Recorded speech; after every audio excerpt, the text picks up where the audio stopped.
Hey guys, welcome to code freak. तो आज हम बेसिकली ये स्टडी करेंगे कि हम स्टैक जो डेटा स्ट्रक्चर है उसे इम्प्लीमेंट कैसे करते हैं, उसमें ऑपरेशंस क्या क्या यूज़ कर सकते हैं। तो पिछली बार हमने linked list operation linked list use करके पॉलिनोमियल्स की एडिशन और मल्टीप्लिकेशन देखी थी। तो अब हमारा लिंक्ड लिस्ट ऑफिशियली ख़त्म हो चुका है, तो अब हम स्टैक शुरू करने वाले हैं। ठीक है, तो सबसे पहले तो मैं आपको ये बता देता हूँ कि स्टैक में ऑपरेशंस बेसिकली मेन कौन कौन से होते हैं। तो हमारे पास होता है एम्प्टी ऑपरेशन, फिर हमारे पास साइज, टॉप, पुश और पॉप ऑपरेशंस होते हैं। तो हम देख लेते हैं एक बार इनका काम क्या होता है। ठीक है, तो मान लो मेरे पास कुछ एलिमेंट्स है, जैसे 1, 5, 3, 4, 2।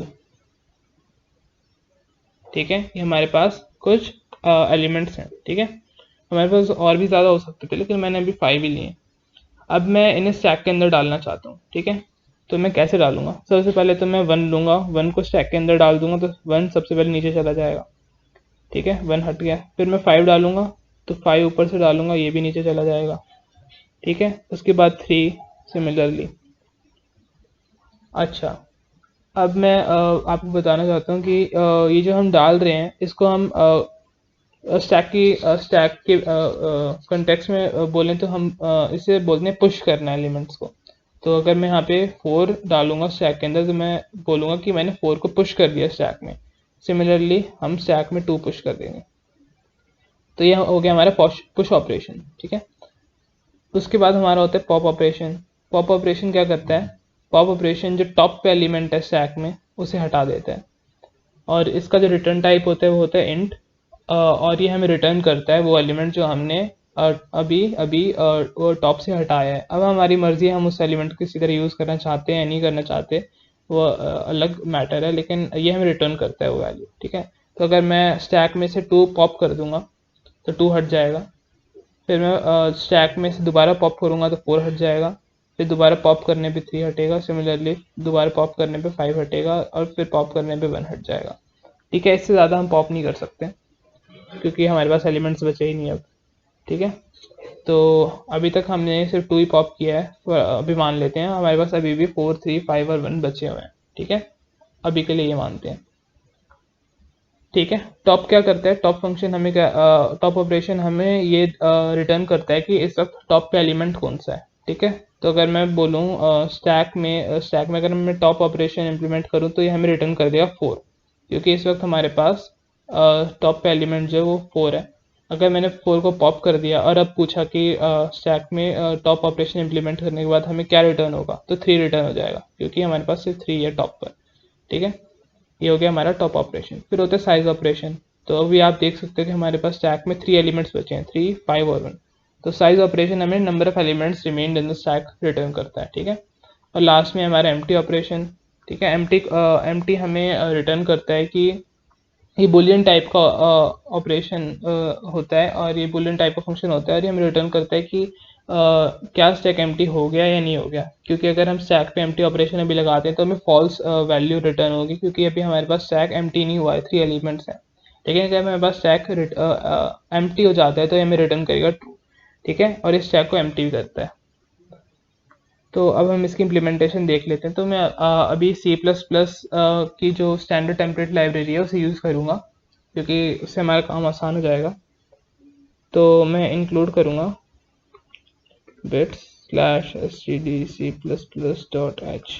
ठीक है, और यूजिंग नेम स्पेस std, और फिर हम अपना मेन फंक्शन डिफाइन कर देंगे जो हम हमेशा करते हैं। तो हम फिर रिटर्न ज़ीरो। और अब हम बेसिकली देखते हैं कि हम स्टैक को डिफाइन कैसे करते हैं। तो सबसे पहले तो हम लिख देते हैं स्टैक, उसके बाद हम 2 एंगुलर ब्रैकेट्स के अंदर लिख देते हैं कि हमें उस स्टैक में जितने भी डेटा हम एंटर कर रहे हैं उन सभी का जो डेटा टाइप है वो क्या होगा। तो हमने यहाँ पर देखा था कि जितने भी एलिमेंट्स हमने एंटर किए हैं सारे इंटीजर डेटा टाइप के हैं। तो मैं यहाँ पे लिख दूंगा अभी इंट। हम और भी डेटा टाइप लिख सकते हैं, जैसे कैर, फ्लोट वगैरह, पर अभी फिलहाल के लिए मैं इंट लिखूंगा। उसके बाद हम स्टैक का नाम एंटर कर देंगे। मैं स्टैक का नाम SC अभी रखता हूँ, आप कुछ भी रख सकते हो। तो अब हम इसमें ऑपरेशंस करेंगे, पुश ऑपरेशन करेंगे सबसे पहले। तो हमने यहाँ पे देखा था हमारे पास सबसे पहले 1, 5, 3, 4 और 2 पुश हुए। तो मैं SG डॉट पुश 1 ठीक है। सिमिलरली मैं यहाँ पे और भी एलिमेंट्स पुश कर दूंगा, 1 3 5, एक मिनट, सबसे पहले हमने पुश किया था 1, फिर 5, फिर 3, फिर 4 और फिर 2। ठीक है, 1 5 3 4 2। तो ये हो गया हमारा पुश ऑपरेशन। अब मैं चाहता हूँ मैं अपने स्टैक को प्रिंट कर दूँ, तो मैं एक मैनुअल फंक्शन डिफाइन करूँगा, कोई इनबिल्ट फंक्शन नहीं होगा ये। तो प्रिंट स्टैक और उसके अंदर स्टैक का नाम डाल देता हूँ। उसके बाद में यहाँ पे फंक्शन डेफिनेशन लिख देता हूँ। यहाँ पर मैं वॉइड टाइप का फंक्शन होगा ये। ठीक है, तो वॉइड प्रिंट स्टैक और डेटा टाइप, इसका जो टाइप है वो होगा स्टैक इंट, स्टैक का नाम। और अब हम देखते हैं कि हम प्रिंट कैसे करेंगे वैल्यूज़ को। तो हमारे पास अभी आपको पता है अभी हमारे पास स्टैक फुल है मान लो। ठीक है, और हमें प्रिंट करना है सभी वैल्यूज़ को। तो सबसे पहले मैं चेक करूंगा कि हमारी स्टैक एम्प्टी है या नहीं, क्योंकि जिस वक्त हमारी स्टैक एम्प्टी हो जाएगी फिर तो हमें फिर तो हमें जो प्रिंटिंग का प्रोसेस रोकना पड़ेगा ना।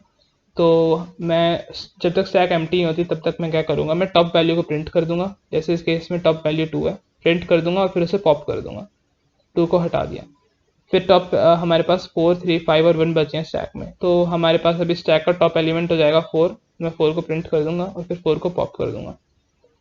अब हमारे पास स्टैक का टॉप 3 है, तो 3 प्रिंट हो जाएगा और 3 को फिर पॉप कर देंगे। फिर स्टैक का जो नया टॉप है वो प्रिंट हो जाएगा, फिर उसे ही पॉप कर देंगे। और फिर लास्ट में स्टैक का नया जो टॉप है वो प्रिंट हो जाएगा, उसे ही पॉप कर देंगे। तो इस तरह हमारे पास अभी स्टैक एम्प्टी हो चुकी है, तो हमारा ऑपरेशन जो है प्रिंटिंग का स्टॉप हो जाएगा। ठीक है, तो और हमारे पास सारे एलिमेंट्स स्टैक के प्रिंट हो चुके हैं, तो ये हो जाएगा हमारा पॉप ऑपरेशन खत्म हो जाएगा। ठीक है, और हमने पॉप देख लिया, पुश देख लिया, टॉप देख लिया। अब हम देखते हैं साइज। साइज हम रिटर्न करते हैं कि स्टैक में कितने एलिमेंट्स हैं। फॉर एग्जांपल हम मान के चलते हैं कि हमारे पास स्टैक में 2 और 4 अभी नहीं है, सिर्फ 3 5 और 1 है। तो अगर मैं स्टैक में साइज ऑपरेशन लगाता हूँ तो ये हमें 3 रिटर्न कर देगा, क्योंकि अभी हमारे पास सिर्फ 3 एलिमेंट्स हैं। ठीक है, तो ये तो इजी सा है साइज ऑपरेशन। और लास्ट में हमारा आ जाता है एम्प्टी। एम्प्टी एक बुलियन टाइप का फंक्शन है जो हमें ट्रू या फॉल्स रिटर्न करता है। मतलब अगर हमारा स्टैक एम्प्टी है तो ये हमें रिटर्न कर देगा ट्रू, अगर स्टैक एम्प्टी नहीं है तो रिटर्न कर देगा फॉल्स। ठीक है, तो अब हम देखते हैं इसकी इम्प्लीमेंटेशन आगे। तो हमने प्रिंट स्टैक में जो भी मैंने आपको अभी डिस्क्राइब किया मैं उसे कोड में इम्प्लीमेंट कर दूंगा बस। तो वाइल stempty, तो st.empty हमें रिटर्न करेगा ट्रू या फॉल्स। तो अभी तो हमारे पास एलिमेंट्स हैं तो स्टैक में, तो ये हमें फॉल्स रिटर्न कर देगा। लेकिन फॉल्स रिटर्न करेगा तो वाइल लूप हमारा ब्रेक हो जाएगा। तो मैं यहाँ पे निगेट कर देता हूँ इसको, तो ये फॉल्स का ट्रू हो जाएगा। तो ये जो अंदर की पूरी जो हमारा स्टेटमेंट है ये फॉल्स तब हो जाएगा जब ये स्टैक एम्प्टी हो जाएगी, क्योंकि अगर स्टैक एम्प्टी हो जाएगी तो ये ट्रू रिटर्न हो जाएगा और उसके बाद एक्सक्लेमेशन मार्क है यहाँ पर, तो ये निगेट करके फॉल्स कर देगा, तो हमारा वाइल लूप ब्रेक हो जाएगा। ठीक है, तो जब तक वाइल लूप हमारा चल रहा है तब तक हम क्या करेंगे, हम टॉप एलिमेंट को प्रिंट करवा देंगे st.top। ठीक है, एक स्पेस के साथ, और फिर उसको पॉप करवा देंगे स्टैक में। तो पॉप करने से जो हमारा टॉप एलिमेंट है वो डिलीट हो जाएगा। और फिर लास्ट में हम एक बार न्यू लाइन भी हम क्रिएट कर देते हैं। ठीक है, ये हमारा प्रिंट ऑपरेशन हो चुका है। अब देखते हैं हमारा काम कर रहा है या नहीं। ठीक है, तो एक बार मैं रन एंड बिल्ड करता हूँ, बिल्ड एंड रन सॉरी। तो भी थोड़ा टाइम लगेगा, कोई एरर तो नहीं आनी चाहिए। तो यहाँ पर कोई एरर है, ओके, यहाँ पे मैंने ब्रैकेट्स नहीं लगाए। ओके, अब हमारा आंसर आना चाहिए। तो हमारा आंसर आप देख सकते हो आ गया 2 4 3 5 1। ठीक है, तो हमारा जो स्टैक है वो प्रिंट हो चुका है। ठीक है, अब हम देख लेते हैं कि पॉप ऑपरेशन के बाद क्या होगा। अगर मैं st.pop करता हूँ। अच्छा, एक और बात, आपने सोचा होगा कि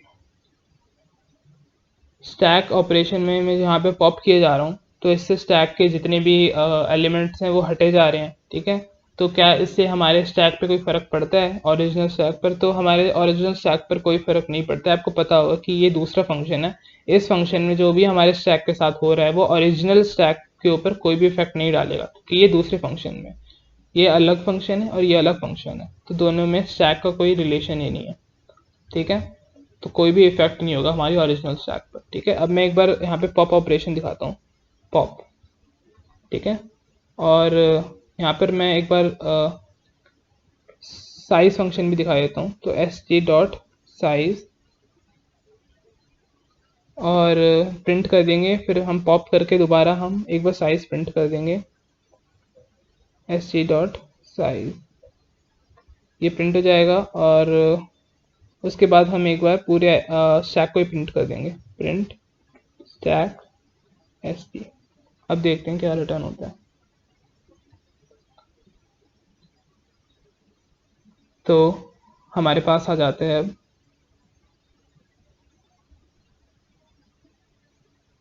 मैं यहाँ पे एक बार एंड लाइन लगा देता हूँ ताकि थोड़ा अच्छे से समझ आए। And line,